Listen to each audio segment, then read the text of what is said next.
How to contact your driver through Bolt app. Need to reach your driver quickly on Bolt? Here's how you can contact them directly before your ride starts. Once your driver accepts your ride, open the Bolt app and tap on the active trip card showing your driver's details. You'll see two options: call or chat. Tap call if you want to speak to the driver directly about your location or any details, or tap chat if you prefer to message them. It's convenient and keeps your number private. If the driver does not respond right away, wait a few seconds. Sometimes they are on the way or navigating.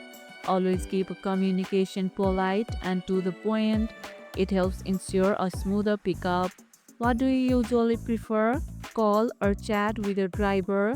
Let us know about it in the comments below. And that's how you can contact your driver through Bolt app. And if this video helped, hit the like button, share it, subscribe, and leave a comment. Thanks for watching, and I'll see you in the next one.